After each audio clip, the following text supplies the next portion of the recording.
Good morning friends. आज हम आपके सामने लेके आए हैं रविंद्र यादव सर को, जो देखा जाए तो पुणे में एक जाना माना चेहरा है प्रॉपर्टीज़ और रियल एस्टेट की दुनिया में। और उनका वर्कआउट अगर आपको मैं एग्जांपल दूं तो उनका एक अपना एक बहुत बढ़िया बिजनेस है जिसका नाम है प्रॉपर्टीज़ देखो। उनका विजन अगर मैं आपको बताऊं तो जैसे प्रॉपर्टीज़ के चैनल्स हैं, पोर्टल्स हैं, वैसा विजन था उनका। बीच में कोविड में थोड़ी सी डिस्टर्बेंस हुई और वो एक्चुअली वो सब जानते हैं, सबके साथ हुई। बट उस विजन को लेकर के उन्होंने अपने विजन को इतना सॉलिड रखा कि आज के डेट में उनके पास करीब करीब 400 प्लस प्रॉपर्टीज़ की लिस्टिंग है। और सबसे मेजर अगर मैं बात बोलूं तो उनके पास जितने भी प्रॉपर्टीज़ अपलोडेड हैं, अपडेटेड हैं, वो रियलिस्टिक हैं और बहुत ऑथेंटिकेट डेटा शो करते हैं अपने पोर्टल पे। तो आइए दोस्तों, मैं रविंद्र सर के बारे में एक बेसिक इंट्रोडक्शन देता हूँ। इनका करीब करीब पुणे में 12 साल का करियर है रियल एस्टेट पे। तो फ्रेंड्स, एक बेसिक इंट्रोडक्शन मैं अपना भी देता हूँ। मैं नवीन पांडे लिखता हूँ, passionate writer, passionate public speaker, जो कॉलेजेस और यूनिवर्सिटीज़ में स्पीचेस दिया करता है। और उसके साथ साथ मैं अपनी एक डिजिटल मार्केटिंग कंपनी चलाता हूँ। बट आज के डेट में मैं एज अ होस्ट हूँ सर के चैनल पे, प्रॉपर्टीज़ देखो पे। और ये मेरा एक देखा जाए तो एक बेस्ट ऑफ लक है कि मैं सर के चैनल पे हूँ और सर को ही मैं एज अ गेस्ट इनवाइट किया हूँ। तो रविंद्र सर, मैं आपकी ना लाइफ जर्नी के बारे में जानना चाहता हूँ। और मैं ही नहीं, मेरी पूरी ऑडियंस आपको ये सुनना चाहती है कि आपकी लाइफ जर्नी में आपके अप्स एंड डाउन जो सिचुएशन रही है, आपने उसको कैसे हैंडल किया, ये अगर थोड़ा सा ध्यान दें तो। ज़रूर ज़रूर। वैसे देखा जाए तो लाइफ में मतलब काफ़ी कुछ मैंने सीखा हुआ है, मतलब सीखा है। जी। स्क्रैच से बोलो या फिर जीरो से बोलो, मैंने बहुत बार स्टार्ट किया हुआ है मेरे मतलब लाइफ में। ओके। सो एक चीज़ अच्छी है कि मुझे किसी चीज़ से ऐसा डर नहीं लगता। कुछ नई चीज़ चालू करनी है या फिर नई चीज़ कुछ शुरू करनी है, हाँ। करनी है तो करनी है, मतलब वो कर उस तरह से कर देता हूँ। सो मैं इसको अगर आप मेरे लाइफ के बारे में अगर आप बोल रहे हो तो दो ही पार्ट में मैं डिवाइड करता हूँ इसको, कि जैसे कि एक तो हो गया स्कूलिंग, कॉलेज एंड वो सब बिफोर ये, एंड दूसरा है जो मेरा बिजनेस ये है। जी। तो दो ही इसमें मैंने बचपन से मतलब स्कूलिंग था वो मेरे लातूर में ही हुआ है पूरा। लातूर बॉर्न पूरा। एंड बॉट अप लातूर से ही हूँ, तो वहीं पे मेरा स्कूलिंग कंप्लीट हुआ है 10th तक। देन मेरे पापा की बड़ी ख्वाहिश थी कि अच्छा पढ़े लिखे, बहुत अच्छा आदमी बने। हर पेरेंट्स की होती हर है। पेरेंट्स की होती है वैसे।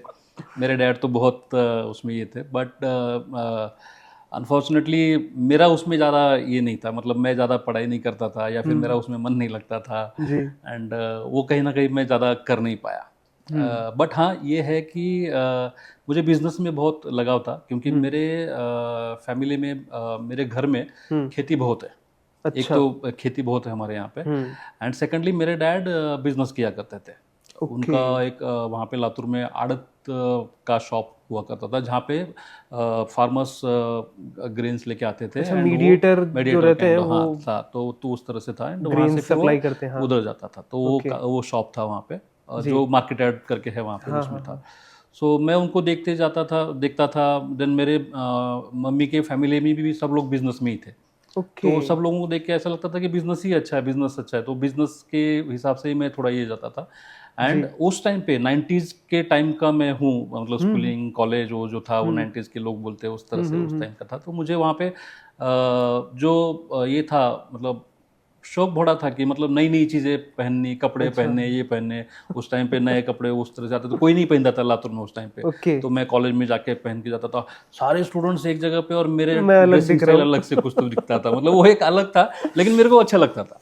ओके। एंड उस तरह से था।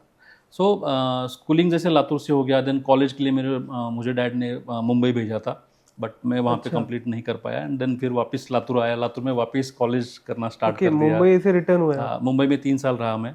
Oh my God. नेरुल में रहा था, वाशी नई मुंबई में। ओके। 1991 से लेके 1993 तक, 94 तक था वहाँ पे। ओके। देन वहाँ से फिर वापस लातूर आया, वापस लातूर आके फिर वापस 11th 12th ये वो सब बाकी चालू जो कर यहाँ दिया। से। बीकॉम आधा कंप्लीट कर लिया, आधा छोड़ दिया। तो उस तरह से था। एंड देन मैंने बोल दिया डैड को कि नहीं नहीं, मुझे ये सब नहीं करना है, मुझे बिजनेस करना है। अच्छा। सो आई स्टार्टेड उस टाइम पे लातूर में क्या करना है, तो कंप्यूटर का वगैरह वो सब था। मतलब कोई किसी के पास था नहीं, एक हाथ जी। दूसरा कंप्यूटर था। तो मैंने हाँ। वहाँ पे एक बड़ा कंप्यूटर लेके आया। कंप्यूटर का पहला शॉप वहाँ पे मैंने डाला था। अच्छा। 1996-97 की बात है ये, उस माय टाइम गॉड। पे। तो एक बड़ा स्टेप था, ऑलमोस्ट 1.25 लाख का कंप्यूटर लेके आया थे मैं उस टाइम पे, सीरियसली? एंड उसके ऊपर काम चालू कर दिया था। But okay. धीरे धीरे समझ में आ गया कि वो उतना कुछ ज़्यादा है, मतलब है नहीं, डिमांड नहीं है वहाँ पे। वो जगह के हिसाब जगह से के हिसाब डिमांड से वो नहीं डिमांड नहीं थी, बट मैंने वो टेक्नोलॉजी लेके आया थी, था। वहाँ लेके आए। देन उसके बाद मैंने फिर वहाँ पे उस टाइम पे एजुकेशन चालू कर दिया, लोगों को सिखाना चालू कर दिया, तो उसके लिए कंप्यूटर फीस लेता था, एजुकेशन। कंप्यूटर एजुकेशन चालू कर दिया था। ओके। तो कंप्यूटर एजुकेशन चालू कर दिया, फिर वो चलता रहा। उस टाइम पे एक गवर्नमेंट के लोगों को सिखाने का एक ये था, ट्रेंड चालू था, मतलब गवर्नमेंट की स्कीम थी। तो उस स्कीम के दौरान मैंने लोगों को एनरोल करना चालू कर दिया एंड उनको ट्रेनिंग देना चालू कर अच्छा, दिया था। मतलब आप ट्रेनिंग से हाँ, इनिशिएट करके आप आज रियल स्टेट में हैं। यस। तो वो कर दिया था। देन उसके बाद फिर मैंने वो करते करते मैंने बड़ा इंस्टीट्यूट डाल दिया था वहाँ पे। एक कंप्यूटर के अलावा 10-12 कंप्यूटर्स कर दिए थे एंड वो सब चालू ओके। कर दिया था। तो काफ़ी अच्छा ये चल रहा था। देन धीरे धीरे मुझे समझ में आ गया कि एक उस टाइम पे ना पीसीओ, लोकल एसटीडीओ एसटीडी पीसीओज थे। पीसीओ चलती थी, तो लाइन लगती थी हाँ, वहाँ उसमें। एसटीडीओ की मशीन्स वगैरह वो जी था, जी तो जी। वहाँ पे उतना ये नहीं था। बट वहाँ पे किसी कंपनी ने मुझे अप्रोच किया था कि ये हमारी मशीन है एंड इससे लोग कॉल करके पैसा वगैरह लेते हैं। हाँ तो वो काम मैंने स्टार्ट कर दिया था एंड पूरे मराठवाड़ा में हाँ। सबसे ज़्यादा मतलब मैंने ही और मेरा एक पार्टनर था, जी। तो हम दोनों ने मिलके सारे मराठवाड़ा में उधर सारे पीसीओज और जो एसटीडी बूथ थे वो हमने इंस्टॉल किए थे वहाँ पे। ओके। जहाँ पे हमने ऑलमोस्ट करीब करीब आप पकड़ के चलिए 1000+ एसटीडी के बूथ्स थे। उस टाइम बूथ बोला करते आपके थे उस टाइम, कंट्रोल में? तो हमारे इसमें थे, हमने उनको इंस्टॉल किया था, वहाँ पे लोग ये करते थे। My God. तो वो भी काम मैंने किया हुआ है उस टाइम पे, मतलब टेलीफोन्स बेचना, ये करना, वो सब सारी चीज़ें भी हम लोगों ने की है। तो वो करते करते फिर समझ में आ गया कि इसके साथ में कंप्यूटर्स, धीरे धीरे धीरे कंप्यूटर सेंटर्स भी वहाँ पे बढ़ गए एक को देख के। हाँ हाँ हाँ। लातूर एक ऐसी सिटी है ना कि जहाँ पे लोगों का माइंडसेट है ना, बिजनेस माइंडसेट है। ओके। वहाँ पे बहुत सारे लोग बिजनेस के ऊपर ही डिपेंडेंट है। वो तो एक मुझे तो वहाँ पे दिख ही रहा है। एग्रीकल्चर लैंड बहुत ज़्यादा है, जहाँ पे जी। लोग खेती बहुत ज़्यादा करते हैं। वहाँ पे खेती से ही बहुत सारा इनकम आता है वहाँ पे। दूसरा है वहाँ पे लोगों का माइंडसेट, वहाँ पे कोई गवर्नमेंट मतलब इंडस्ट्रीज नहीं है जिसकी वजह से जॉब मिल जाती है, ये वो सब नहीं है। तो वो नहीं होने की वजह से लोग क्या करते हैं, जनरली बिजनेस चालू कर देते हैं, या तो शॉप डाल देते बट हैं। आप आपका क्या रहा इसमें, मतलब जैसे आपने वहाँ कंप्यूटर सेंटर्स डाले, कंप्यूटर, फिर उसके बाद आगे फर्दर? उसके बाद फिर हम लोगों ने कंप्यूटर्स का चालू कर दिया, लेकिन कंप्यूटर में क्या कर दिया कि अब लोगों ने, बाकी लोगों को भी कंप्यूटर्स लगने लगे वहाँ पे। जी। तो कंप्यूटर्स बेचने का काम मैंने फिर वापस चालू कर दिया वहाँ पे। तो उस टाइम पे कंप्यूटर्स बेचना चालू कर दिया, तो फिर वहाँ पे धीरे धीरे बढ़ते बढ़ते ऐसा हो गया कि मैंने वहाँ पे कंप्यूटर डिस्ट्रीब्यूशन चालू कर दिया। ओके। मतलब मराठवाड़ा में, मतलब उस साइड में औरंगाबाद या फिर आपका बीड हो गया, नांदेड़ हो गया, सोलापुर हो गया, बार्शी, ये जो सिटीज़ है, छोटे छोटे डिस्ट्रिक्ट्स है, वहाँ पे हमने कंप्यूटर्स बेचना चालू कर दिया था। एंड धीरे धीरे फिर हम लोगों ने होलसेल का भी काम चालू कर दिया एंड ये काम मेरा कम्प्लीटली 2000 से लेके 2008 तक ये काम चला एंड काफ़ी अच्छी तरह मतलब से चला। 7-8 साल तक आपने डिस्ट्रीब्यूशन का काम किया है। डिस्ट्रीब्यूशन का काम किया and I am the largest seller in that particular area. यहाँ से पूना से भी लोगों ने बंद कर दिया था तो लेना। आप रिटेल भी कर रहे थे? रिटेल बाद में बंद कर दिया था मैंने, लेकिन सिर्फ होलसेल करता था। होलसेल कर रहे थे? होलसेल तो काफ़ी अच्छा, मतलब ऑलमोस्ट आप उस टाइम पे आप पकड़ के चलो कि फिगर्स में नहीं बताना चाहूँगा, but I am that top most person मतलब कि उस जगह बहुत पे अच्छा वहाँ अच्छा काम यस, कर रहे बहुत थे। अच्छा कर। क्या बात है। देन 2000 मतलब धीरे धीरे 2006 में क्या हो गया कि कंप्यूटर्स में सैचुरेशन बहुत आने लगा उस टाइम। हाँ 6 तो हाँ 7-8 के 5 बाद। 6 2005-6 में बहुत सैचुरेशन हो गया एंड देन कहीं ना कहीं मार्जिन श्रिंक हो गया। तो मैंने थोड़ा सा अभी स्विच करने का सोच रहा था। देन एक अपॉर्चुनिटी आई मुझे। मेरे एक फ्रेंड भी है, रिलेटिव्स भी है मुंबई में, तो उन्होंने एक कंप्यूटर का ट्रेनिंग सेंटर चालू कर दिया था। जेट किंग आपने नाम सुना रहेगा, कंप्यूटर्स मेंटेनेंस का काम सिखाते थे जी उसमें जी जी। स्टूडेंट्स में। तो एक अपॉर्चुनिटी आई थी, पूना में एक सेंटर ओपन करना था उनको। बट जब तक हम लोग अप्रोच करें तब तक पूना का एक सेंटर उन्होंने किसी और को दे दिया था। तो हमने एक ऑप्शन देखा कि नागपुर भी एक ऑप्शन है। सो वी वेंट देयर कि एक दिन हम लोग चले गए देखने के लिए नागपुर कैसा सिटी। मैं तो पहली बार गया था वहाँ पे अच्छा। एंड जिस दिन गया सिटी देखने के बाद मैंने उसी दिन बोल दिया कि चलो मैं यहाँ पे आके रह जाता हूँ। सीरियसली? यस, एंड मतलब सिटी पूरा बहुत अच्छी वर्क लगी। करने के बाद, एक अच्छी जगह पे सेटल होने के बाद, फिर आपने एक नया रिस्क है ये तो। ये रिस्क लिया, तो वो एक मुझे बहुत अच्छा लगा एंड मैंने बोला कि चलो मैं कर देता हूँ, मैं यहाँ पे आने के लिए तैयार हूँ। दैट सेम डे मैंने डिसीजन लिया कि यस, लातूर का जो बिजनेस है वो अपन उसको बंद कर देते हैं और इधर आके नया बिजनेस चालू कर देते हैं। सो सेम डे एंड वो डिसीजन लेने के बाद विद इन 1 मंथ मैंने वो बिजनेस, मेरा बिजनेस डिस्ट्रीब्यूशन का था, तो मुझे मेरे ऊपर डिपेंडेंट ऐसा कोई था डिपेंडेंसी नहीं, तो मतलब थी नहीं। हाँ ना मुझे किसी को सर्विस देनी थी उसमें, ना कुछ सही नहीं थी, बात है। जो भी थी कंपनीज की तरफ से देनी थी। एंड वैसे भी मैं बिजनेस बंद करता था, दूसरा किसी ना किसी को तो वो एजेंसी मिल ही जाती है, तो उसमें मेरे ऐसा कुछ ये नहीं था। सो हमने वो कर दिया था। सो मैंने महीने 1.5 महीने में वो कर दिया and then I shifted to? Shifted to Nagpur. Okay. Nagpur में हमने जैसे वो सेंटर चालू कर दिया जेट किंग का, एंड अप्रैल 2008 में हमने उसको लॉन्च किया। लॉन्च में इतना ज़बरदस्त रिस्पांस मिला कि हम, आप बिलीव नहीं करोगे, नागपुर का एक बड़ा हॉल है वहाँ पे यशवंतराव चौहान करके, जिसमें 1800 स्टूडेंट्स आए थे, जिसकी कैपेसिटी 1200 स्टूडेंट्स की है। My God। आज भी लोगों ने पत्थर मार के फोड़े थे हम लोगों को, क्यों जगह नहीं मिल रही इसके लिए, इतना अच्छा रिस्पांस मिला था। And we got very good response. India में सबसे टॉप एनरोलमेंट्स का अवार्ड भी हम लोगों को मिला था उस साइड, उस साइड में। अच्छा। So we did very well. 4 साल हम लोगों ने वहाँ पे बहुत अच्छा किया। 2010 में लोग गवर्नमेंट ने इंजीनियरिंग कॉलेजेस की बहुत सारी परमिशंस दे दी, जिसकी वजह से हमारा जो वोकेशनल विंग था, जो हमारा ट्रेनिंग सेंटर था, वो बिजनेस थोड़ा कम होने लगा, बिकॉज 50% के स्टूडेंट्स को भी इंजीनियरिंग में एडमिशन मिल रहा था। हाँ हाँ। सो हमारे पास कोई पढ़ने के लिए ज़्यादा लोग नहीं आ रहे थे। सो हमने उसको फिर वापस हमने सोचा कि, मैं और मेरे पार्टनर जो थे, उन्होंने सोचा कि ये बिजनेस अभी धीरे धीरे लो होने वाला है, हो रहा है। सो उसको भी हाँ, मतलब पहले ही अंडरस्टैंडिंग हो गई आपको कि आपका कौन, मतलब ये बिजनेस कितना लॉन्ग टर्म चलने वाला है और कहाँ जा करके रुकने वाला है। Correct correct. ये अंडरस्टैंडिंग एक बिजनेसमैन में है तो सर वो तो फिर तो हर वही, सिचुएशन तो में। उसी के हिसाब से हमने फिर वो उसको वाइंड अप नहीं किया, बट किसी लोकल पर्सन को वहाँ पे हम लोगों ने वो बिजनेस हैंड ओवर कर दिया। एंड उसमें से जो पैसा आया उससे हम लोग 4 पार्टनर्स थे, एक दुबई चले गए, एक मुंबई चले गए, एक नासिक चले गए, और एक मैं पुणे आ गया। चलिए, ये बढ़िया है कि पार्टनरशिप में और लोगों को कहीं लॉस नहीं हुआ, लॉस और प्रॉफिट लेकर के निकले। यस, नहीं मेहनत भी बहुत की थी, बहुत मेहनत की थी। अच्छा। आप बिलीव नहीं करोगे, नागपुर में मतलब सेंटर एक ही था, तो मैं वहाँ पे 4 साल इतना मेहनत किया था कि हर डिस्ट्रिक्ट में, मतलब 11 डिस्ट्रिक्ट है वहाँ पे विदर्भ में, अकोला, भंडारा, गढ़चिरौली, वहाँ पे छोटे छोटे गांव है, चंद्रपुर भी जाता चंद्रपुर भी जाता था। मतलब वहाँ पे हर साल में 2-3 बार तो जाना ही जाना था हर सिटी में। वहाँ पे जाके हम लोग स्टूडेंट्स को एनरोल करते थे। और सबसे अच्छी बात मुझे, मेरे लिए सेटिस्फेक्शन की बात यह है कि हमने ऑलमोस्ट 2000 स्टूडेंट्स को 4 साल में ट्रेन किया था, एंड ऑलमोस्ट 800 स्टूडेंट्स को हमने जॉब भी लगवा दिया था उसमें। बाकी स्टूडेंट्स का अभी प्रोसेस में था उस टाइम पे। सो हम लोग जॉब गारंटी देते थे उस टाइम पे, और हम लोगों ने मेजॉरिटी स्टूडेंट्स को मतलब प्लेसमेंट करवाया। उस समय 40% का प्लेसमेंट रेशियो मेंटेन करना, दैट्स वेरी। एंड उसके लिए भी बहुत मेहनत ली थी हम लोगों ने।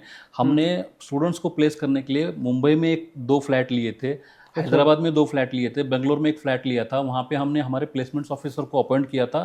स्टूडेंट्स को यहाँ से भेजते थे, वहाँ पे रहते थे, इंटरव्यूज अटेंड करवाते थे, जॉब लगवाते थे, देन वो आके फिर उनका रहने का इंतजाम कर लेते। मतलब इतनी मेहनत हम लोगों ने उस, मतलब आपने गेस्ट हाउस रखा, ऑफिस बनाया, सब चीज सेटअप किया, यहाँ नागपुर में ट्रेनिंग सेंटर चला रहे हैं। यस, ये तो आपने देखा जाए लोगों ने उतना ट्रस्ट किया था हम लोगों के ऊपर, और हम लोगों को उसको इम्प्लीमेंट, मतलब उसको कंप्लीट करना था, जिसकी वजह से हम लोगों ने वो करा, एंड जिसके रिजल्ट्स अच्छे आए। मतलब आज भी स्टूडेंट्स मेरे साथ, मेरे फेसबुक में भी अटैच है, आज भी बहुत सारे स्टूडेंट्स मैं मेरे इसमें साथ। एक स्टोरी ऐड करना चाहूँगा। 2014 में जब मोदी गवर्नमेंट आई पावर में, तो उन्होंने ना एक प्रोजेक्ट लॉन्च किया। एक्चुअली वो पहले कांग्रेस गवर्नमेंट में चलती थी, SGSY के नाम से। तो गवर्नमेंट ने लॉन्च किया DDU-GKY, दीनदयाल उपाध्याय ग्रामीण कौशल योजना। करेक्ट। ये गांव के बच्चों को ट्रेनिंग और प्लेसमेंट 3 महीने का, 6 महीने का, साल भर का, तो वो कोर्सेज चलते हैं। तो वो तो पूरा का पूरा आप ही इम्प्लीमेंट कर रहे थे। बहुत इतना, मतलब आज आप बिलीव नहीं करोगे, जब वो एडमिशन होता था ना, उनके पेरेंट्स आते थे जो खेती करते थे, वो आके बोलते थे, सर आपके यहाँ पे हम लोग, हमारा बेटा लेके जा रहे हैं, उसको जॉब लग जाएगी ना, ऐसा बोलते। जब ऐसा बोलते थे ना, तो मेरे को ऐसा ये हो जाता था, फील होता था, अरे बाप रे, ये मेरे को जॉब लगवाना पड़ेगा इनको, इस तरह से। मतलब वो एक जिम्मेदारी थी, आप ऐसा पकड़ के, तो जिम्मेदारी थी जो हम लोगों ने बहुत अच्छी तरह से निभाई, एंड हमने मेहनत बहुत की उसके पीछे। कुछ स्टूडेंट्स बहुत ही वीक थे, उनको भी थोड़ा ट्रेन करके, मतलब उनको हम लोग, हमारा एजुकेशन सिस्टम में उस समय की बात, हम लोगों ने जितना भी पुश किया ना जी, फिर भी वो हो नहीं पा रहे थे। बट लेटर ऑन उनको भी कहीं ना कहीं जॉब मिल गया। अच्छा, एंड कोई ऐसा ये नहीं है, बहुत रेयर। अब 100 में 1-2 स्टूडेंट, 4-5 स्टूडेंट, वो तो रहता है, नहीं कर सकते, तो वो अभी कुछ नहीं कर सकते। बट हमने कोशिश की, बहुत पूरी कोशिश की वहाँ पे। देन वहाँ पे वो खत्म होने के बाद, पुणे आने के बाद, जैसे पुणे में आने के बाद 1 साल मैंने कुछ इंस्टीट्यूट्स को यहाँ पे मैंने कंसल्टेंसी दी, जो मेरा एक्सपर्टाइज था वहाँ पे। तो मैंने कंसल्टेंसी की। बट जैसे मैंने बताया कि मैंने मेरे सेंटर बंद करवाए, तो उनके भी सेंटर मैंने बंद करवा दिए, and they listen to me, and उन्होंने शट डाउन कर दिया। हाँ, कि मतलब लॉस हो रहा था। हाँ, लॉस हो रहा था, तो उन्होंने बंद करवा दिया। And after that they come to me and बोला कि नहीं अच्छा हो गया, आपने बंद कर दिया, एंड वो अच्छा हो गया। अदरवाइज वो लॉसेस उनके हर महीने, एक्सपेंसेस बहुत, रिकरिंग लॉस है ना, रिकरिंग लॉस बहुत ज्यादा था, तो वो बंद कर, एक ने नहीं बंद कर दिया, बट उन्होंने भी 6 महीने के बाद उन्होंने बंद किया। तो वो था। देन यहाँ पे आने के बाद फिर पुणे में मैं, अभी ये तो सेंटर्स तो मैंने बंद करवा दिया, जो मैं जहाँ से मेरे को रोटी आने वाली थी, मैं क्या करूँ।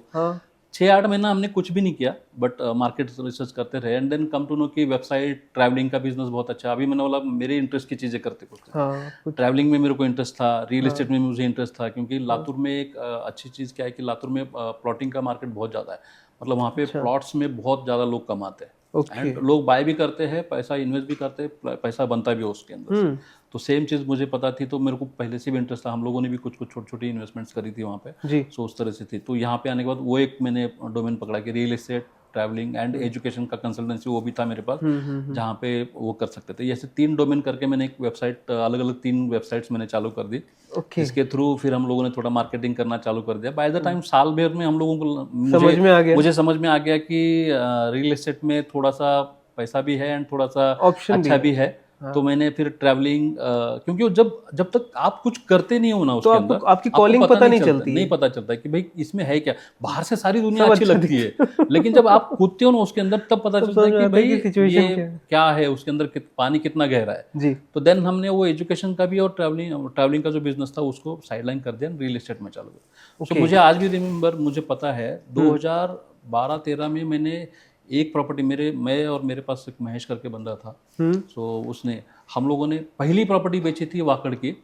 जो रिसेल की प्रॉपर्टी थी। मैं रहने के लिए हड़पसर में था, आप हड़पसर से आ रहे हड़पसर हैं। से वाकड़ की प्रॉपर्टी, वाक पार्कवेज करके सोसाइटी थी, उसके अंदर का एक फ्लैट बेचने के लिए हमने 56 विजिट करवाई थी, उसके बाद एक ने फ्लैट ले लिया था उसमें। माय गॉड सो ऑलमोस्ट 3-4 महीना हम लोगों ने उसके पीछे मेहनत ली थी वो बेचने के क्या लिए, बात बट हमने बेच दी। एंड द मोमेंट उस दिन जो प्रॉपर्टी हमने बेची, उसके बाद जो हम लोगों को कॉन्फिडेंस आया ना, बहुत मजा आ गया। उसके बाद तो उसके मतलब बाद वो देखा जाए एक तो वो life start, changing moment yes रहा रियल यस, स्टेट में। हाँ। एंड वो ये था। एंड देन उसके बाद भी एक दो चीज़ें ऐसी हो गई कि जैसे मेरे रिलेटिव ने भी मेरे साथ कुछ प्रॉपर्टीज देखने के लिए, वो उनको बताया आपको कि मैं कनेक्ट ये किया। कर रहा हूँ, मैं प्रॉपर्टी देखने वाला हाँ तो उनको फिर अभी इनको प्रॉपर्टी दिखानी है, तो मैं क्या करूँ। फिर मैंने डेवलपर्स के जाके मिला कि वो लोकेशन उनको चाहिए था, एक लोकेशन पे, वो लोकेशन में जाके फिर प्रॉपर्टीज ढूंढी। देन डेवलपर्स से जाके मिला कि कैसी प्रॉपर्टी आपकी, क्या साइज है, वो सब इन्फॉर्मेशन निकाली। एंड देन सैटरडे संडे 1 महीना तक उनको प्रॉपर्टी दिखाई। मतलब देखा जाए तो ये एक how you become a channel partner. Correct correct. तो उसमें वो चैनल पार्टनर कैसे बना, तो उसमें था। तो मैंने वो प्रॉपर्टीज देखी, उनको दिखाई, फिर ये नहीं यार इसमें पसंद नहीं आ रहा है, तो फिर वापस पूरा 3-4 दिन में ढूंढता था। देन सैटरडे संडे वापस उनको लेके जाता था। ओके तो ऐसा महीना भर करते रहे।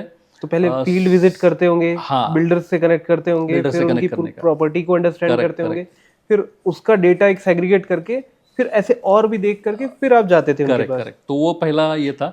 एंड देन वो क्लाइंट को मैं लेके जाता था, भले ही आप उन जो भी रिलेटिव्स थे मेरे या फिर जो भी क्लाइंट थे, उन्होंने मेरे साथ प्रॉपर्टी नहीं ली, उन्होंने दूसरी जगह ले लिए। अच्छा बट मैंने इसको पॉजिटिवली इसलिए लिया बिकॉज ऑफ देम मैंने प्रॉपर्टीज ढूंढी, हाँ मैंने मार्केट एक्सप्लोर किया, कर लिया। मुझे उन्होंने अपॉर्चुनिटी दी वो काम करने के लिए, मुझे समझ में आ मुझे गया, समझ में आ गई, जिसकी वजह से मैं दूसरे क्लाइंट्स को अभी मैं इजीली लेके अप्रोच कर पा रहा था। So this is the way I am taking things positively हाँ एक्चुअली। आप इस चैनल में फिर एंटर कर गए। हाँ, इसमें एंटर कर गया। एंड देन धीरे धीरे वहां से फिर ऐसे कुछ ना कुछ चालू किया। तो आज भी अगर कोई मेरे साथ प्रॉपर्टी नहीं लेता है तो मुझे कुछ भी बुरा नहीं लगता है, हाँ बिकॉज वो मुझे सिखा के जाते हैं, मुझे कुछ नई चीज़ें, कुछ भी मुझे ये चाहिए वो चाहिए, फिर मैं ढूंढता हूँ, फिर वो लेके जाता हूँ। तो मुझे हाँ आज की डेट में रियल एस्टेट में मैं बड़ी बात नहीं बोलना चाहूँगा, बहुत सारे डेवलपर्स मुझे इस नाम से जानते हैं कि ये रविंद्र यादव एक पर्सन ऐसे है, कोई भी किधर भी कैसी भी प्रॉपर्टी मांगे, अगर वो बायर लेने के लिए तैयार है तो वहाँ पे जाके भेज देते हैं।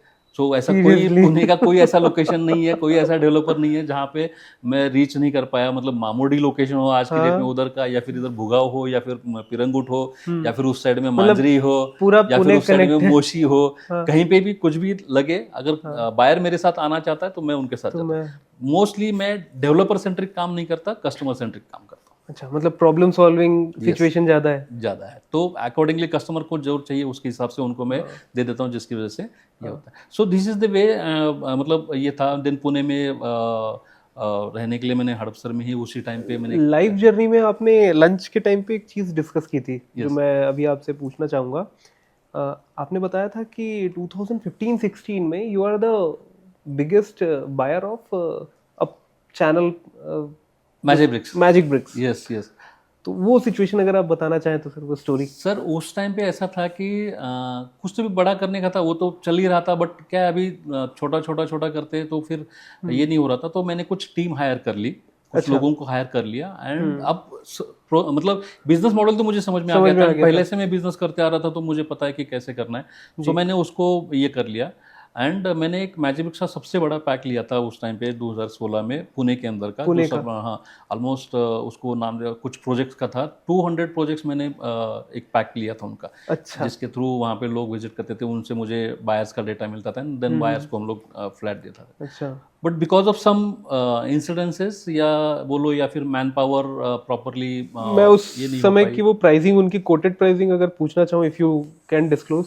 ऑलमोस्ट 6 लाख उस 6 टाइम लाख का ईयरली पैकेज ईयरली था। पैकेज है, यस बहुत बड़ा पैकेज यस, है, आज भी बहुत लोग बड़ा, उतना यस। अफोर्ड नहीं करते तो हैं। वो ले लिया था एंड देन वो कर लिया था और बट ये है 2016 की बात 16 कर की रहे हैं। बात कर रहे माय यस गॉड, यस, आठ तो 10 साल पहले, मतलब यस इतना बड़ा पैक लेना बहुत बड़ी बात हो जाती है। तो बिजनेस करना था तो थोड़ा तो इन्वेस्ट भी करना पड़ता है, इन्वेस्ट। तो उसके हिसाब से मैंने कर दिया था। हम्म। बट समहाउ वो थोड़ा वर्क नहीं हो पाया बिकॉज ऑफ कुछ इश्यूज उनकी तरफ से भी थे, पैकेज देने वालों की तरफ से भी, और कुछ इश्यूज हमारी तरफ से भी थे। जो मैन पावर हमने हायर हाँ, की थी जो वो अपने उतनी कैपेबल नहीं टीम। थी कि उतने हैंडल कर सके उस तरह से। बट वो तो सर मुझे मैंने ऐसा बोला लग, ना कि ये सारी चीज़ें मैं सीखने मिले था, मतलब उसको मैं हाँ, लर्निंग मिले था। लर्निंग है, हर चीज मैं लर्निंग भले है। ही उसमें नुकसान हो गया लेकिन that is my learning, learning. तो उस तरह से। तो मुझे ऐसा लगता है कि वहीं से आपको एक स्ट्राइकिंग माइंड आया कि क्यों ना हम अपने ही चैनल को एक पोर्टल के रूप में उसको बना दें, और पोर्टल ऐसा हो जो मार्केट में वाकई में सजेशन सही दे, ऑथेंटिसिटी को अप्रूव कराए, करेक्ट और हम एज अ लीडर मार्केट में करेक्ट इंट्रोड्यूस हो करेक्ट जाए। करेक्ट। तो उसी टाइम पे जैसे 2014 में ही मैंने एक पोर्टल लेके रखा हुआ था, propertiesdeco.com, जो हमने अच्छा। वो 2014 में ही बुक करके रखा था एंड उसको ले लिया था। ओके। एंड उसी को हम लोग कर रहे थे, जैसे मैंने पहले ही बताया आपको कि समहाउ वो इम्प्लीमेंट नहीं हो पाया, बट 2020 में हमने उसको प्रॉपरली इम्प्लीमेंट कर दिया था। So okay. अभी उसका चालू है। तो this is what my life journey. Journey, yes life no journey, sir, yes. Thank you, मतलब amazing. And I am so blessed कि इस जर्नी को मैं बहुत अच्छे तरीके से अंडरस्टैंड कर पाया हूँ, और मैं अपनी ऑडियंस को भी उसी तरीके से समझा पाऊंगा। इसमें एक चीज़ का सेटिस्फेक्शन मुझे है कि जी। अगर मैं 1997 मतलब बिजनेस जिस दिन से चालू किया है जी।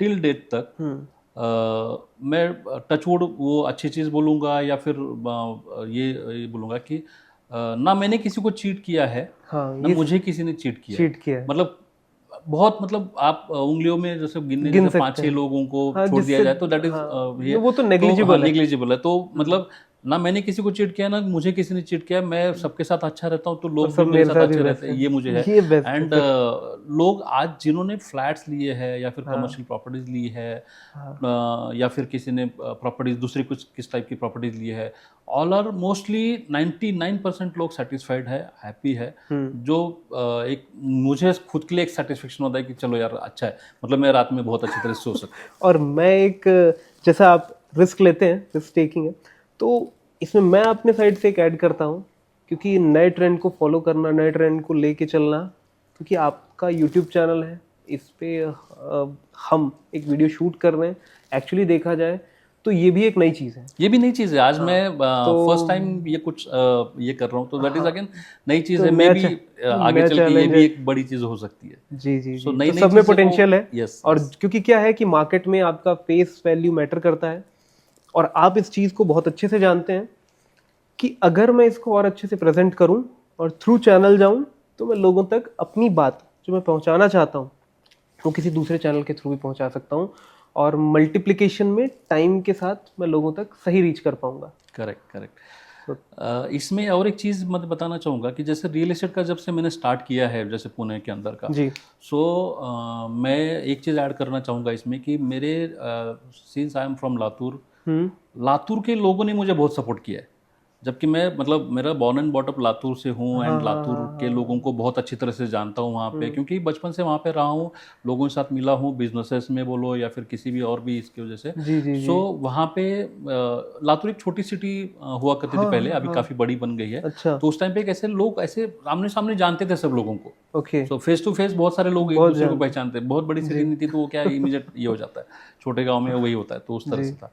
तो ये 10 साल में मुझे हाँ। लातूर के लोगों ने बहुत सपोर्ट किया है, क्योंकि वहाँ से बहुत सारे लोगों ने मेरे साथ प्रॉपर्टी बाय की है बिकॉज ऑफ मी। अच्छा। मैं लातूर से हूँ तो लातूर से लोगों उनका एक ट्रस्ट था कि भाई हाँ रवि है, हाँ। पहले भी मुझे जानते थे, जो मैंने अच्छे काम किए थे जिसकी वजह से मुझे उन्होंने सपोर्ट किया, उन्होंने बोला कि हमें भी एक प्रॉपर्टी लेनी है, आप दिला दो, तू दिला दे, जैसे भी Okay, रहेगा okay, उसके okay, हिसाब से, एंड मैंने उनको प्रॉपर्टी दी and they are they are also happy. happy. तो उन्होंने काफ़ी, मतलब इसमें बहुत ज़्यादा योगदान लातूर के लोगों का भी है।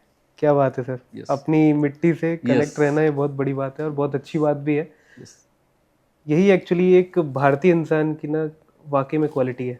यस, वो व्यक्ति अपनी ज़मीन से कनेक्टेड है और आगे भी कनेक्ट रहेगा और हर जगह उस चीज़ों को बहुत अच्छे तरीके से और सही चैनल पे वो बताता रहेगा। करेक्ट। बेस्ट है सर। तो दोस्तों, मैं रविंद्र सर के बारे में एक बात बताऊं तो उनका बॉर्न एंड बॉटअप लातूर से है। लातूर महाराष्ट्र से वो बिलोंग करते हैं, एजुकेशन भी वहीं से हुई है और एजुकेशन के बाद उनका जो बिजनेस है वो पुणे में है। लास्ट 12 ईयर से वो रियल स्टेट में बहुत रिग्रस वर्क कर रहे हैं। पुराना जो मैनेजमेंट हो, चाहे वो बड़े बिल्डर्स के साथ कनेक्ट हो, बहुत अच्छा है सर का। इसी वजह से यही एक सबसे बड़ा रीज़न है जिससे क्लाइंट रविंद्र सर के साथ आज भी बहुत गहराई से कनेक्टेड है और बहुत खुश हैं उनके जितने भी बायर्स हैं। थैंक यू नवीन जी, आपने मेरे बारे में बहुत कुछ कहा and thank you so much. Thank you. So आइए जानते हैं आज रविंद्र सर से खुद उनके बारे में कि उनकी जर्नी कैसी रही, इन 12 सालों में उनका क्या एक्सपीरियंस रहा रियल स्टेट मार्केट में एट पुणे, और उनसे ही समझते हैं कि रियल स्टेट में एक्चुअली चैलेंजेस क्या हैं। रविंद्र सर, मैं सीधा टॉपिक पे आता हूँ और एक डायरेक्ट क्वेश्चन करता हूँ आपसे कि प्रॉपर्टी देखो, जो हमारी फर्म है, जो हमारी कंपनी है और जो हमारा पोर्टल है, वो एक्चुअली है क्या, वो कैसे काम करता है, प्लीज़ ये अगर एक्सप्लेन करें तो बेस्ट रहेगा। श्योर, डेफिनेटली मैं बताऊंगा। सी एक्चुअली जब हमने ये प्रॉपर्टीज़ देखो चालू किया था 2014 में, जी। सो ड्रीम ऐसा था कि इसको कुछ एक अच्छे लेवल पे लेके जाए, बड़े लेवल पे लेके जाए, क्योंकि मैंने जब काम चालू किया था उस टाइम पे सारे जो भी बायर्स थे, बहुत सारा डिपेंडेंट्स थे, मैजिक ब्रिक्स, 99 या फिर ऐसे कुछ पोर्टल्स थे, तो उसके ऊपर डिपेंडेंट थे।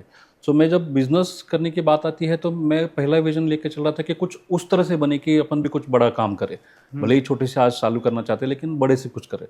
सो मैंने उस लेवल पे एक थोड़ा सा मेरा एम रख के मैंने काम चालू किया था। ओके। बट समहाउ कुछ डिफ़िकल्टीज ऐसे आई कि उस टाइम पे टेक्नोलॉजी बहुत ज़्यादा समझ में नहीं आ रही थी, एडवांस नहीं एडवांस थी। देन उस तरह के लोग नहीं मिल पा रहे थे कि हाँ, डेवलप मेन करने के लिए। Human resource. Yes, human resource नहीं था। मैंने आपको ये लगेगा कि मैंने 4 साल के इसमें 3 बार मैंने मेरी वेबसाइट स्क्रैप कर दिया माय बनाने गॉड, के बाद। So much because expense. हाँ, क्योंकि उसमें क्या होता था कि एक लेवल पे बन जाती थी, फिर उसका कोई डेवलपर निकल जाता था जिसके पास काम दिया था। हाँ। देन दूसरे डेवलपर के पास दिया था, वो उसका डेवलपर को उसके आगे का नहीं आ रहा था जो मुझे चाहिए था। सो ये चीज़ों की वजह से वो कंप्लीट नहीं कर पाया। बट नाउ जब कोविड था तो कोविड में बहुत सारा टाइम मिला, तो उस टाइम पे एक अच्छे पर्सन मिले जिन्होंने मुझे वो वेबसाइट बना के दे दी जैसा चाहिए थी। एंड देन उस टाइम से लेके आज की डेट में 4 साल हो गए, वेबसाइट बहुत अच्छी तरह से चालू है। एंड उसके ऊपर हम लोगों ने ऑलमोस्ट 400+ प्रॉपर्टीज़ डाली है, जिसके अंदर रियल इन्फॉर्मेशन है, रियल प्राइसेस है। हमेशा हम लोग उसको अपडेट करते रहते हैं ताकि बायर को है ना, एक जगह पे जब आता है तो उसको एक ही प्रोजेक्ट जो चाहिए उसका पूरा इन्फॉर्मेशन एक जगह पे मिले। ओके। देन उसकी राइट प्राइस मिले, ठीक है। राइट लोकेशन मिले, हाँ। इन्फॉर्मेशन प्रॉपर मिले। क्योंकि क्या होता है कि बहुत सारे जो पोर्टल्स है बहुत सारे, जिसमें अलग अलग प्राइसेस मिलती है, अलग अलग साइजेस मिलते हैं, जबकि वो वहाँ पे होती भी नहीं है। अच्छा, डेवलपर के पास वो साइजेस भी नहीं होती आप है। कह रहे हैं कि आप रियलिस्टिक डेटा अपलोड करते हैं। रियलिस्टिक डेटा अपलोड करते हैं, जो साइज डेवलपर्स के पास अवेलेबल है वही साइज वहाँ पे मेंशन रहेगी, प्लस ओके। उसका जो एक्चुअल प्राइस है जो डेवलपर कोट करता है वही वाला प्राइस है, जिसमें ऑल इंक्लूसिव टैक्सेस भी इंक्लूडेड है उसके अंदर, ताकि बायर को जब वो बाय करने के लिए जाए डेवलपर के पास या फिर वो हमारे पास कनेक्ट करे तो प्राइस में डिफरेंस ना आए।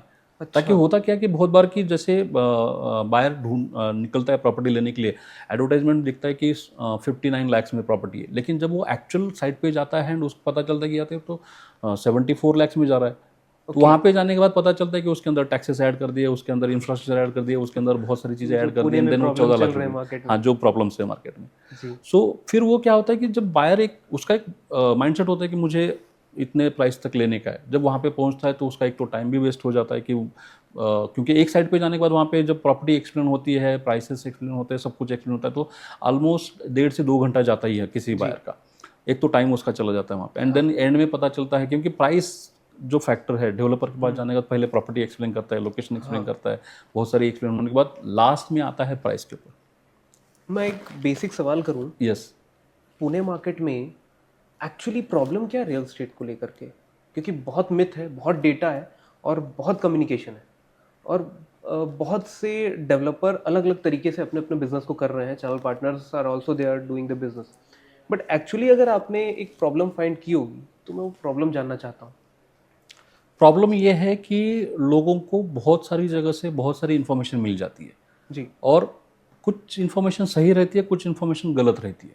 अब बहुत सारे डेवलपर्स नहीं बोल सकता, बट मेरे जैसे चैनल पार्टनर्स ही है या फिर हमारे जैसे चैनल पार्टनर्स जो है वही लोग इन्फॉर्मेशंस को मैनिपुलेट करते हैं कि ये यहाँ से इतना मिनट पे है, ये यहाँ से इतना मिनट पे है, बट वो मिनट पे नहीं होता है, बट डिस्टेंस पे होता है। अच्छा। जब बायर जब 2 मिनट यहाँ से 2 मिनट में आ जाएगा सर, वो ज़्यादा टाइम नहीं है, लेकिन एक्चुअल में अगर देखा जाए ना तो वो किलोमीटर्स में देखा जाए और एक्चुअल ट्रैवल करके जाए तो वो 15 मिनट का लगता है। ओके। सो ये इस तरह के डिस्टेंसेस, मतलब जहाँ पे लोकेशंस की बात आती है तो वो थोड़ा सा डिफिकल्ट लगता है मुझे कि इतना आसान नहीं है। जबकि पुणे के ट्रैफिक अगर देखा जाए, हाँ। ट्रैफिक के हिसाब से अगर देखा जाए तो उतना जो क्योंकि डिस्टेंस बिल्डिंग्स बन गई बट इंफ्रास्ट्रक्चर नहीं बना, इंफ्रास्ट्रक्चर बिल्कुल भी इस नहीं वजह है से ये कनेक्टिविटी का प्रॉब्लम। करेक्ट करेक्ट, तो वो सबसे ज़्यादा डिफिकल्टी मुझे लगती है। ठीक है। एक और अगर कोई पॉइंटर्स अगर आप मेंशन करना चाहें। लोगों को है ना ऑप्शंस बहुत है पुणे मार्केट में आज के डेट में। सो बायर है ना कंफ्यूज हो जाता है कि मतलब क्या ले। एंड अगर आज की डेट में लोगों को पता नहीं है कौन से लोकेशन में लिया जाए। क्या होता है कि उनका एक पहले तो प्रॉपर्टी लेनी है, पुणे के अंदर लेनी है जी। अगर मैं यहाँ पे अगर एक आउटस्टेशन के बायर की बात करता हूँ, पुणे के बाहर की बात करता हूँ, तो पुणे में मुझे प्रॉपर्टी लेनी है। अब मुझे कॉल्स आते हैं, सर हमें पुणे में प्रॉपर्टी बाय करनी है। जी। ठीक है, करनी है, बट कौन से लोकेशन में? पुणे में कहीं पे भी चल जाएगी, मतलब कहीं पे भी चल जाएगी। मतलब ये अभी होता क्या है कि पुणे बहुत बड़ा है, आपको भी पता है, 60 किलोमीटर का रेडियस है पूरा वो, अगर देखा एक पॉइंट से देखा जाए तो। अब वो लेना कहाँ पे, खराड़ी में लेना है या बानेर में लेना है या फिर रावेत में लेनी है या फिर एनआईबीएम पे लेनी है, मांजरी में लेनी है, पता नहीं है उसको। पुणे में प्रॉपर्टी लेनी है, अच्छा ठीक है। तो मेरा नेक्स्ट क्वेश्चन रहता है कि भाई बजट कितना है आपका, कैसा पोजीशन कैसा देख रहे हो, क्यों देख रहे हो, मतलब ये प्रॉपर्टी आपके लिए क्यों लेनी है। क्योंकि क्या होता है कि जब एक प्रॉपर्टी एज एन कंसल्टेंट, मुझे ये बहुत इंपॉर्टेंट है कि बायर का माइंडसेट क्या है, मतलब क्यों लेना चाहता है वो प्रॉपर्टी, क्या बजट में लेना चाहता है, क्या पोजीशन देख रहा है, उसके पीछे लेने के पीछे रीजंस क्या है, वो देखना बहुत जरूरी है। मतलब आप ये कह रहे हैं कि आपका सेल्स फोकस नहीं है, आप पहले उसकी एक्चुअल प्रॉब्लम्स को आइडेंटिफाई करके उसको सही सलाह देना चाहते हैं। एग्जैक्टली, सेल तो होता रहेगा सर। सेल्स तो कैसा है पता है क्या, जब बायर को प्रॉपर्टी पसंद आ जाएगी, लोकेशन पसंद आ जाएगा, उसके बजट में बैठ जाएगी, उसका जो भी उसका इंटेंट है बाइंग का, वो अगर फुलफिल हो जाता है ना तो वो अपने आप सेल हो जाता है। सेल को प्रायोरिटी नहीं है मेरे पास। मेरे पास है कि क्लाइंट का सेटिस्फेक्शन इंपॉर्टेंट है, क्योंकि क्लाइंट को क्या होता है कि उसका जो रिक्वायरमेंट है वो मैच करके उसको प्रॉपर्टी देना, that is my intent. Okay. हाँ। तो सर मैं अगर आपसे डायरेक्ट एक और सवाल करूं, आपका मार्केटिंग स्ट्रैटेजी कैसा है, मतलब आप अपने आप को कैसे मार्केट करते हैं? एक तो मेरा खुद का पोर्टल है प्रॉपर्टीज देखो, जहाँ पे बहुत सारी प्रॉपर्टीज लिस्टेड है। अच्छा, उसका आप बेसिकली एसईओ करते हैं? एसईओ करते रहते हैं, कुछ कभी कभी टाइम पे पेड भी करते हैं, बट पेड बहुत कम होता है, एसईओ पे ज़्यादा फोकस होता है। ऑर्गेनिक आप लीड ऑर्गेनिक करते हैं। एंड आज की डेट में मुझे 10 साल से भी ज़्यादा एक्सपीरियंस है इस फील्ड में, एंड मैंने बहुत सारे लोगों को प्रॉपर्टीज दी है प्रीवियसली। सो आज की डेट में ऐसे बहुत बायर्स है मेरे पास, रेफरेंसेस है, जहाँ पे मैंने एक एक बायर को कम से कम 3-3, 4-4 प्रॉपर्टीज दी है पिछले 10 साल में। सीरियसली? यस। एंड गुडविल है? यस, गुडविल बहुत अच्छा है। क्योंकि क्या होता है कि जब प्रॉपर्टी मैंने दी है तो उनको वहाँ पे कहीं ना कहीं एप्रिसिएशन मिला है, उनको रेंटल्स अच्छे मिले हैं, फिर वही प्रॉपर्टी मैंने बेच के दूसरी प्रॉपर्टी दी है, उनको पैसा बना के दिया है, पोर्टफोलियोज बना के दिया उनके प्रॉपर्टीज के। सो उसकी वजह से लोग क्या करते हैं, बार बार मेरे पास अप्रोच करते हैं, मुझसे प्रॉपर्टी लेते हैं। नो डाउट बायर्स बहुत स्मार्ट होते हैं, वो बाहर भी चेक करते हैं, मुझे कनेक्ट करने के अलावा बाहर भी कनेक्ट करते हैं, बाहर कनेक्ट करते हैं लेकिन लेते टाइम प्रॉपर्टी मेरे पास से ही लेते हैं। अच्छा। मुझे जस्ट चेकिंग कि भाई ये रविंद्र यादव जो बता रहा है वो सही बता रहा है या गलत बता रहा है। अच्छा। क्योंकि ये चेक करना बायर का तो काम ही रहता है, जब एक बायर निकलता है तो 2-3 जगह पे चेक करके फिर लेता है। So this kind of things actually, but इनके पास से रेफरेंसेस भी मुझे बहुत अच्छे मिलते हैं। सो मेरा बेसिकली अगर देखा जाए तो रेफरेंसेस की वजह से मेरा बहुत अच्छा बेनिफिट होता है। जैसे कि अभी डेवलपर्स के पास अगर जाते हो तो आज की डेट में बायर्स, जब मैं किसी प्रोजेक्ट पे या फिर किसी डेवलपर के पास लेके जाता हूँ तो डेवलपर को पता है कि यस रविंद्र यादव जी का क्लाइंट आया है, दैट मीन्स वो प्रॉपर्टी बाय करने वाला है, उसका सारा इंटेंट यहाँ पे मैच करता है, तभी वो प्रॉपर्टी के लिए बायर लेके आए हैं, ये डेवलपर को पता रहता है। ओके, तो मतलब आपके साथ डेवलपर की भी कनेक्टिविटी बहुत बेस्ट है? यस। और जो आपकी बायर्स हैं या रेफरल बायर्स आ रहे हैं उनके साथ भी एक अच्छा टच है? Correct correct. जिसकी वजह से काफ़ी मतलब दोनों जगह पे विन विन सिचुएशन रहती है। डेवलपर को पता रहता है कि रविंद्र यादव सर के क्लाइंट्स बहुत अच्छे रहते हैं, क्लाइंट को भी पता रहता है कि ये जो प्रॉपर्टी मुझे देने वाला है वो प्रॉपर्टी सही रहती है। जब प्रॉपर्टी देने की बात आती है ना, तो मैं क्लाइंट को एक ही प्रॉपर्टी दिखा के ये नहीं करता, उसी के मैचिंग से 3-4 प्रॉपर्टी दिखा देता हूँ उनको, एंड देन उसमें से जो उनको सही लगती है वो प्रॉपर्टी बाय कर लेता है। सर अगर मैं आपसे एक और अपफ्रंट क्वेश्चन करूं कि पुणे में, जैसे मैं भी आउटसाइडर ही हूं, आउट स्टेशन बिलोंग करता हूं, मैं भिलाई छत्तीसगढ़ से हूं, मैं अगर पुणे को देखूं तो मैं कहां पर एक प्रॉपर्टी ऐसी परचेज कर लूं जिसमें मुझे आरओआई एक बेस्ट मिल सकता है? एज सच मैंने कोई अपनी लोकेशन स्पेसिफिक नहीं की है, तो एक अननोन लेमन लैंग्वेज में आप मुझे अगर समझाना चाहें तो मैं कहाँ अपने आप को देख सकता हूँ कि मैं कहाँ सुटेबल फिट कर सकता हूँ? अगेन मैं वही पे आता हूँ अच्छा। कि अगर आप बाहर से है तो आपने तो बोल दिया कि पुणे में प्रॉपर्टी लेनी, जी। लेकिन पुणे में कहाँ लेनी है आपको पता नहीं है। हाँ। फिर वापस मेरे वही क्वेश्चंस आते हैं कि पोजीशन आप कैसा देख रहे हो, प्रॉपर्टी बाय क्यों करना चाहते हो, आपके एंड यूज के लिए बाय करना चाहते हो या इन्वेस्टमेंट के लिए बाय करना चाहते हो, अगेन आपका बजट कितना है, बजट कैसा है, फिर आपके आपने बैंक लोन का ये किया हुआ है कि बहुत ये एक बहुत इंपॉर्टेंट पॉइंट है, बैंक लोन का सबसे बड़ा पॉइंट है। क्या होता है, बायर्स लोग निकलते हैं बाय करने के लिए प्रॉपर्टी, लेकिन उनको पता नहीं रहता मुझे लोन कितना मिलने वाला है, कैसे लेने वाला है। उनके पास एक 10 लाख रुपया, 15 लाख रुपया, 20 लाख रुपया उन्होंने जो सेविंग की रहती है वो रहती है, बाकी का लोन ले लेंगे ऐसा उनका रहता है। ओके। लेकिन लोन कितना होता है उनका वो पता नहीं रहता है। हाँ, अभी वो कितना मिलने वाला है वो पता नहीं रहता है। जी। तो मेरा बायर्स को सजेशन ये रहता है कि जब भी आप प्रॉपर्टी ढूंढने के लिए निकलते हो या फिर लेने की बात आती है, तो सबसे पहले आप अपना सिबिल बाकी का वो सारी चीज़ें चेक करके बैंकिंग चेक करो, बैंक एलिजिबिलिटी चेक करो कि जहाँ पे आपको कितना लोन मिल सकता है। अच्छा। देन आप मतलब एक सेट होता है ना कि भाई मुझे, अच्छा दूसरी चीज़ उनको ये भी पता नहीं रहता कि लोन कितना लेना है। हाँ। बट आज की डेट में अगर समझो 70 लाख रुपए भी मिल सकता है, 80 लाख रुपए मिल सकता है, या फिर 1 करोड़ भी मिलता है, लेकिन क्या पूरा 1 करोड़ रुपए का लोन लेना है? क्योंकि बहुत सारे बायर्स को ऐसा रहता है कि उतना लोन लेके मतलब नहीं, क्योंकि घर भी तो चलाना रहता है उनको। सही बात है। जो लोन लिया है ईएमआई जो देने का है, उसके अलावा घर भी तो चलाना रहता है। जी। सो हमेशा मैं ये बोलता हूँ कि आप पहले लोन का एलिजिबिलिटी चेक कर लो कितना मिल सकता है और आपको कितना लोन लेना है, ये भी इंपॉर्टेंट है। ओके। तो ये दो चीज़ें अगर फाइनल हो जाती है ना, तो प्रॉपर्टी लेने के लिए बहुत इजी हो जाता है। एक बार आपका बजट सेट हो गया ना कि मुझे, मेरे पास 20 लाख रुपया है और मुझे एक 70 लाख रुपए का लोन लेना है, मतलब मुझे 90 लाख की प्रॉपर्टी लेनी, उसके ऊपर मैं जाना नहीं चाहता। प्लस माइनस 5-1 लाख रुपया रख सकते हैं, बट उससे ज़्यादा मुझे जाना नहीं है। देन वो प्रॉपर्टी मेरे लिए जैसा मैं कंसल्टेंट हूँ, मुझे ईजी हो जाता है कि भाई उनको 90 लाख की प्रॉपर्टी देनी है और बाकी के क्राइटेरिया भी उसके साथ मैच करने, देन ईजी हो जाता है। ओके। अगर आपका बजट फिक्स नहीं है ना, आज मैंने दिखाना चालू कर दिया, आपको 70 लाख की भी प्रॉपर्टी दिखा दी, 1 करोड़ की भी प्रॉपर्टी दिखा दी, आप बोल रहे हो हाँ नहीं दिखा दो, हाँ दिखा दो, बट उसमें क्या होता है, एक तो आपका भी टाइम वेस्ट हो जाता है और मेरा भी टाइम वेस्ट हो जाता है। क्योंकि पुणे में क्या होता है कि आज आईटी सिटी है, लोगों के पास टाइम नहीं रहता है, सिर्फ सैटरडे संडे ही टाइम रहता है। ओके। और मुझे भी ये ना सैटरडे संडे ही लोगों को प्रॉपर्टीज दिखानी पड़ती है। आप लोगों का वर्क एक्चुअली देखा जाए तो सैटरडे संडे ज़्यादा रहता है। तो उस दिन मुझे, मेरा इंटेंशन ये रहता है कि 2 या 3 या 4 लोगों को प्रॉपर्टीज दिखा दूँ। होता नहीं वैसे तो, क्योंकि जब भी बाहर निकलता है तो फर्स्ट हाफ सेकंड हाफ ऐसा देख के नहीं निकलता, 11 बजे निकलता है, फिर वो 4 बजे खत्म हो जाता है। तो मेरा एक दिन में एक ही बार क्लाइंट को प्रॉपर्टीज दिखाना हो जाता है।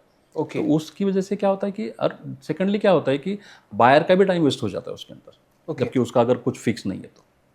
सो मैं ये कहता हूँ कि जनरली कि पहले फिक्स करो अपने क्राइटेरियाज, देन आप प्रॉपर्टी देखने निकलो। अच्छा। यस, ठीक है सर। सो वैसे आपका भी जो था, आप बोल रहे थे बाहर से वो कैसे, तो सबसे पहले मुझे आपकी पूरी रिक्वायरमेंट चाहिए, देन मैं आपको प्रॉपर्टी दे सकता। ठीक है सर, ये एक बहुत अच्छा सजेशन और बहुत अच्छा न्यूज़ है मेरे लिए भी कि पहले पूरी अंडरस्टैंडिंग, यस, देन फिर मेरी रिक्वायरमेंट के बाद ही फिर आगे बढ़ी जाए। करेक्ट। ठीक है सर।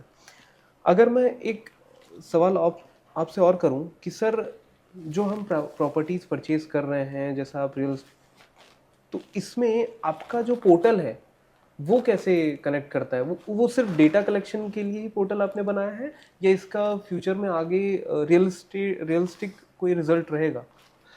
सिर्फ डेटा कलेक्शन के लिए नहीं बनाया है। एक तो इसमें से, एक तो ये है कि मैसेज ये है कि जो भी रियलिस्टिक इन्फॉर्मेशन वो बायर्स के पास चली जाए, लोगों को उसमें से इन्फॉर्मेशन मिले, ये पहला इंटेंट है। सेकेंडली, जिसको कनेक्ट करना है, जैसे प्रॉपर्टीज़ देखो को कनेक्ट करना है प्रॉपर्टी बाइंग के लिए, तो वहाँ पे बहुत सारे ऑप्शन है कनेक्ट करने के लिए, तो वो ऑप्शन दिया है जहाँ पे आप बोल रहे थे डेटा कलेक्शन की। डेटा कलेक्शन नहीं, बट वो बायर्स को कनेक्ट करने के लिए एक ऑप्शन दिए हमने, कि भाई उनको प्रॉपर्टी लेनी है तो आप हमसे कनेक्ट कर लीजिए। ठीक है, तो वो एक है। फ्यूचर में अभी हम लोगों को बहुत सारे ऑप्शंस अभी हम लोग एक्सप्लोर कर रहे हैं कि जैसे जैसे मार्केट चेंज होते रहता है, हर बार हर 6 महीने में मार्केट चेंज हो रहा है आज के डेट में, या हर साल में चेंज हो रहा है। जी। सो चेंजेस के अकॉर्डिंगली हम लोग भी चेंज कर रहे हैं उसको, बहुत सारी चीज़ें उसके अंदर डेवलप करने वाले हैं। एक सबसे बड़ा क्वेश्चन है 2020 के बाद का जो सिचुएशन देखा गया पुणे में, बहुत ज़्यादा रियल एस्टेट पे इन्वेस्टमेंट हुआ, ठीक है। और कोविड में तो देखा जाए तो बाहर के पूरे मार्केट बंद थे, बट पुणे मार्केट सबसे ज़्यादा रेगुलराइज था। और उसके बाद देखा जाए तो 21 में भी उसने कंटिन्यू किया।